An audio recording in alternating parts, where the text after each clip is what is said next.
जो पूरे देश में कोविड-19 लॉकडाउन के दौरान बहुत चर्चा में रहा था, तबलीगी जमात मामला। मार्च 2020 देश में कोरोना की पहली लहर तेजी से फैल रही थी और उसी दौरान दिल्ली के निजामुद्दीन मरकज में एक धार्मिक आयोजन हुआ था जिसमें देश और विदेश से लोग शामिल हुए थे। बाद में जब लॉकडाउन की सख्त पाबंदियां लागू हुई तो आरोप लगे कि इस आयोजन से संक्रमण फैलने की रफ्तार तेज हुई है और लॉकडाउन का उल्लंघन किया गया है।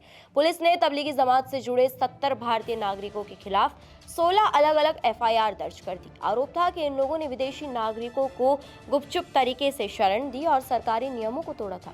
दिल्ली पुलिस ने आईपीसी यानी भारतीय दंड संहिता, महामारी रोग अधिनियम, आपदा प्रबंधन अधिनियम और विदेशी अधिनियम के तहत केस दर्ज किए और दावा किया कि इन 70 लोगों ने करीब 190 विदेशी नागरिकों को मरकज में पनाह देकर लॉकडाउन और अन्य सरकारी दिशा निर्देशों का उल्लंघन किया। लेकिन इन आरोपों को चुनौती दी गई दिल्ली हाईकोर्ट में। आरोपियों की ओर से वकील आशिमा मंडला और मंदाकिनी सिंह ने अदालत के सामने ये दलील रखी कि इन लोगों की मंशा आपराधिक बिल्कुल नहीं थी और ना ही ऐसा कोई पुख्ता सबूत है जो ये साबित करे कि इन्होंने जानबूझकर कानून तोड़ा है।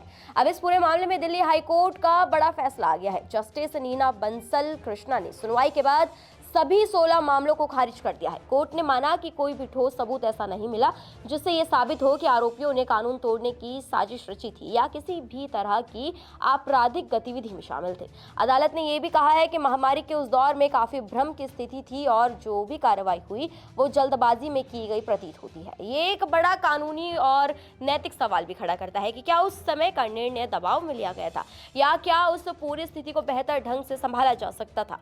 अब बात करते हैं उस संगठन की जिससे यह मामला जुड़ा था, तबलीगी जमात।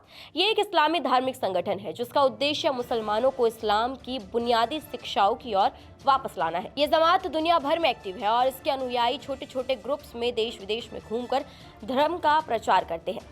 भारत में भी इसके हजारों अनुयायी हैं जो शांतिपूर्ण तरीके से धार्मिक प्रचार प्रसार में जुटे रहते हैं। लेकिन महामारी के उस संकट काल में यह संगठन विवादों के केंद्र में आ गया था। तो अब जबकि हाईकोर्ट ने इन 70 भारतीयों को दोषमुक्त कर दिया है, ये फैसला सिर्फ कानूनी नहीं बल्कि सामाजिक और नैतिक स्तर पर भी एक बड़ी राहत लेकर आया है। कोर्ट के फैसले से साफ है कि जल्दबाजी में लगाए गए आरोपों का कोई ठोस आधार नहीं था। अब सवाल यही उठता है कि इस तरह के मामलों में पहले जांच और समझदारी से काम नहीं लिया जाना चाहिए था। आपकी राय क्या है?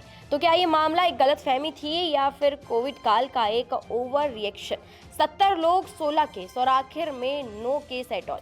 इस मामले को लेकर आपका क्या सोचना है, आपकी क्या राय है? कमेंट सेक्शन में हमें जरूर बताएं। नमस्कार, मैं हूं मानक गुप्ता। अगर आपको हमारा ये वीडियो पसंद आया हो तो इसे लाइक और शेयर जरूर करें और हाँ, हमें सब्सक्राइब और फॉलो करना ना भूलें ताकि आप देश और दुनिया की कोई खबर मिस ना करें। तो जुड़े रहिए हमारे साथ और देखते रहिए न्यूज़ 24।